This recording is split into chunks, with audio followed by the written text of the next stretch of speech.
আসসালামু আলাইকুম ওয়া রাহমাতুল্লাহি ওয়া বারাকাতুহু।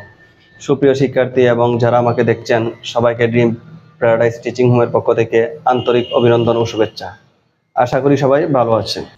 আজকে আমি আপনার সাথে আলোচনা করব একাদশ অধ্যায় অনুপাত ও সহানুপাতের বোর্ডের বরিশাল বোর্ড 2024 একটি গুরুত্বপূর্ণ সৃজনশীল নিয়ে। তো এখানে শুরুতেই ক নাম্বার অংশটা উদ্দীপকের সাথে সামঞ্জস্য না, সেজন্য আমি উদ্দীপক না পড়লেও ক নাম্বারটা করে ফেলতে পারবো। আমি ক নাম্বারটা শুরু করছি। আই এম এন ক্রমিক সহানুপাতি হলে, তাইলে আই এম এন ক্রমিক সহানুপাতি মানে যে i divide by m equal to m divide by n. I divide by m equal to m divide by n. তো এখন যদি আমরা আর আর গুণ করি, আই দিয়ে এন কে গুণ করলে i n equal to m দিয়ে এম কে গুণ করলে হয় এম স্কয়ার।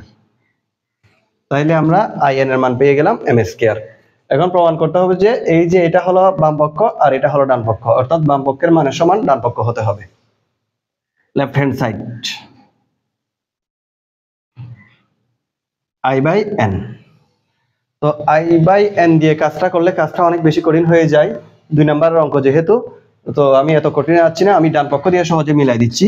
ডান পক্ষের মান বাম পক্ষের সমান হলে, ডান পক্ষের মান বাম পক্ষের সমান হলে আমার সমাধানটার কাজ শেষ।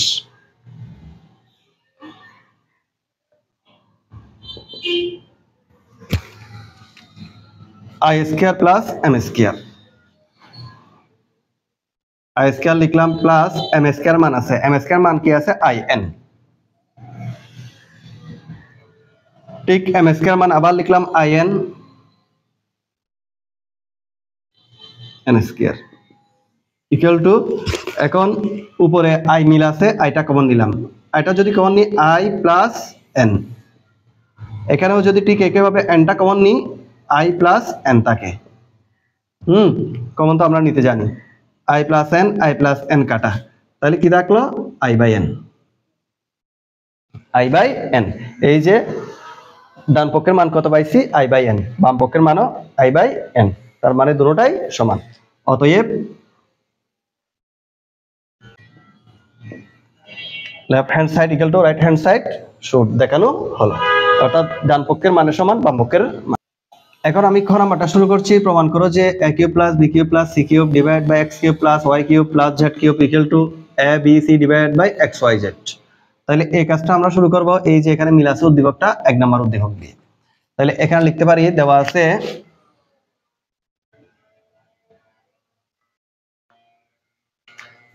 a by x equal to b by y equal to c by z। এখন ধরি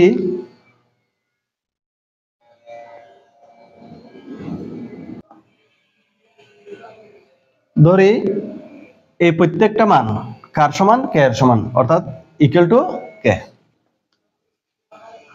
অর্থাৎ বা এখনো লেখা যায় এখন a by x equal to কে, সুতরাং a ইকুয়াল টু x কে, a equal to x K.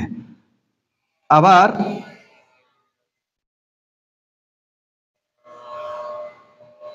b by y equal to তাও কে, সুতরাং b ইকুয়াল টু y কে। হ্যাঁ, পুনরায়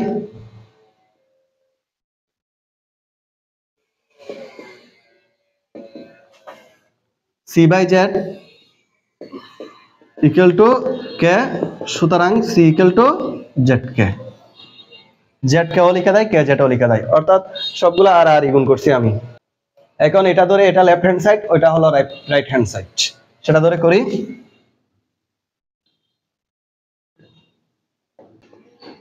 তো আমি লিখলাম ধারাটা লেফট হ্যান্ড সাইডে যেটা আছে সেটা লিখলাম। এখন আমি মান বসাবো।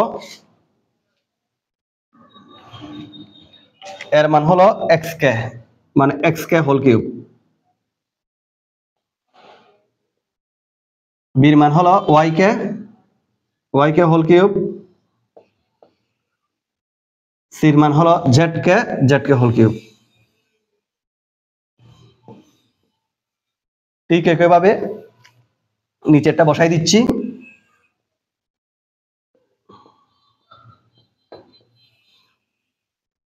আমি এখানে যদি ব্র্যাকেটটা তুলি, এক্স এর উপরেও কিউব আছে, কে এর উপরেও কিউব আছে, মানে x cube K cube plus y cube K cube plus z cube K cube.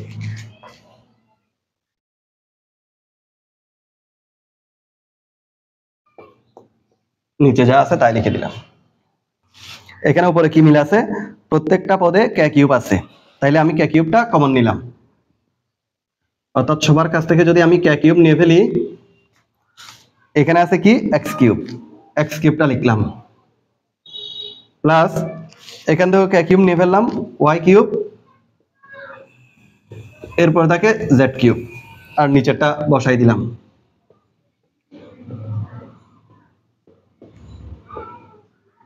নিচেও x cube plus y cube plus z cube, উপরেও তাই, কেটে দিলাম, ভাগ করলাম, ভাগ করলে কি থাকে কে কিউব।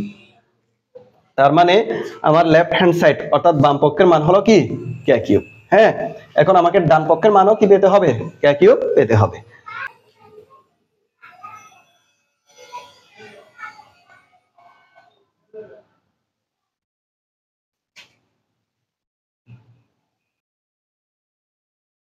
আমি বোঝানোর সুবিধার্থে মানগুলো না কেটে রাইট হ্যান্ড সাইড উপরে লিখে দিলাম।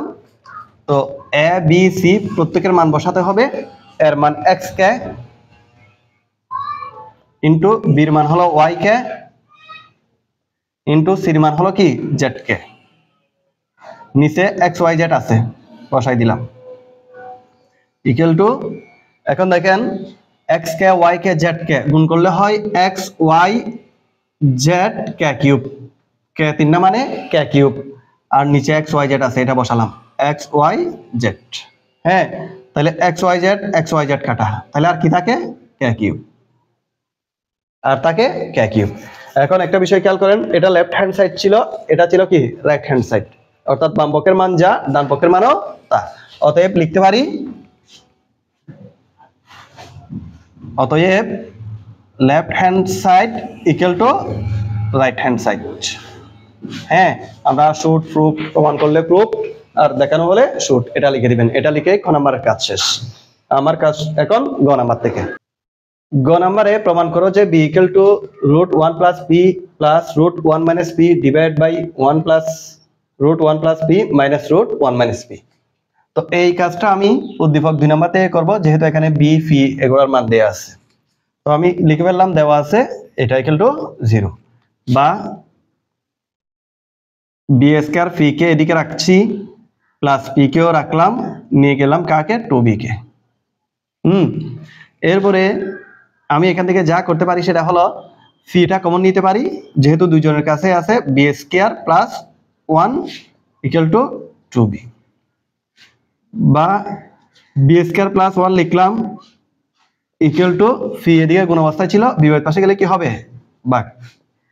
হ্যাঁ, এখন বি স্কয়ার প্লাস 1 উপরে লিখলাম, 2b কে একান্তরকরণ করব। একান্তরকরণ মানে 2b এদিকে উপরে আছে, এদিকে কোথায় চলে আসবে নিচে চলে আসবে, এটাকে একান্তরকরণ বলা হয়।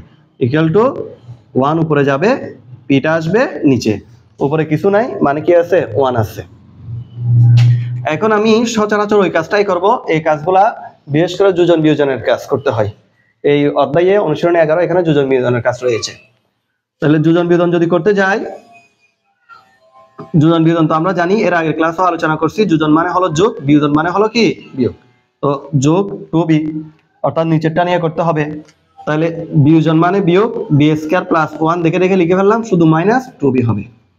যোজন বিয়োজন এক পক্ষে করলে হয় না, উভয় পক্ষে করতে হয়। 1 plus p divide by 1 minus p. বা এখন একটা বিষয় খেয়াল করবেন, 2b কে যদি মধ্যে নিয়ে আসি, ভেঙে বিষয়টা বোঝাই দিই আপনাদেরকে, বি স্কয়ার প্লাস 2 এ হলো কে বি, বি হলো কে 1 প্লাস 1 স্কয়ার। এটাতে কি রাশির কোনো রকম পরিবর্তন এসেছে? আসে নাই। বি স্কয়ার বসালাম, 2b একে 2b, 1 স্কয়ারে কত হয় 1, অর্থাৎ উপরে যা আছে আমি এখানেও তা পেলাম। তাইলে দেখো এখানে আমি এই উপরের রাশিটা, কিন্তু উপরের রাশিটার সাথে কি আছে মিল আছে, আমি এই কাজটা করছি শুধুমাত্র সূত্রে আনার জন্য। ঠিক একইভাবে নিচেরটাও আমি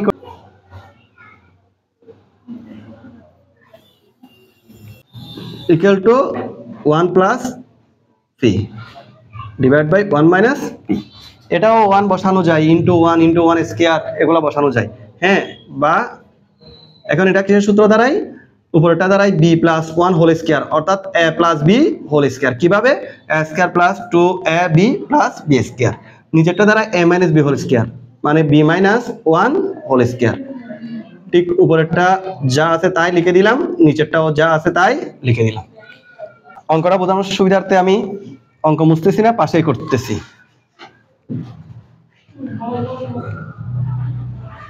বা তাহলে এই যে এখানে স্কয়ার আছে, এখানেও স্কয়ার আছে, কিন্তু এখানে কি কোনো স্কয়ার আছে? নাই। তাহলে আমি উভয় দিকে যদি বর্গমূল করি তাহলে আমার স্কয়ারটা চলে যায়।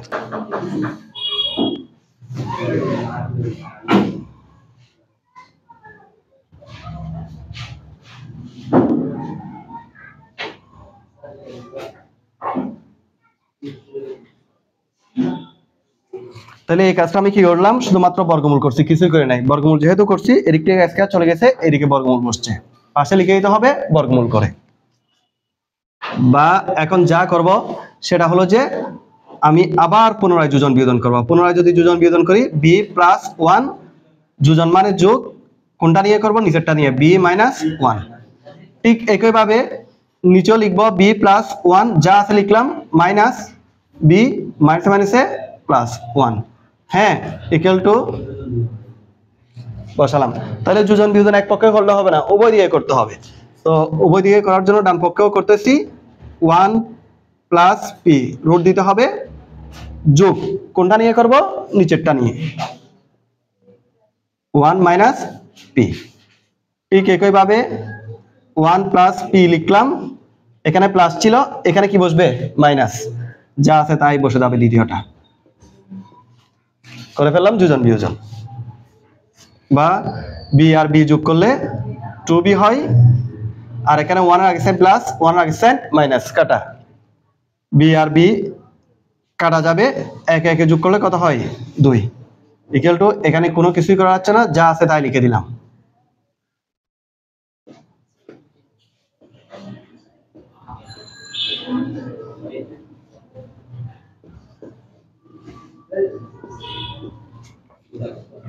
টু কাটা, সুতরাং বি ইকুয়াল টু,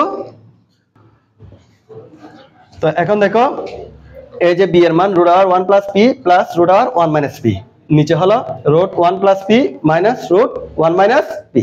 তাহলে আমার প্রমাণের সাথে মিলে গেল। যেহেতু প্রমাণের সাথে মিলে গেছে, এখানে লিখবো প্রুফড বা প্রমাণিত। এই হলো অঙ্কগুলোর সমাধান। অঙ্কগুলো আসলেই সহজ, খুব কঠিন বিষয় না। এখানে যেটা গুরুত্বপূর্ণ সেটা হলো এখানে আমাকে যোজন বিয়োজনটা দেখে শুনে ভালো করে করতে হবে, আর বাকি কাজগুলো আমরা সচরাচর করি। তো ভালো থাকবেন, সুস্থ থাকবেন, আল্লাহ হাফেজ।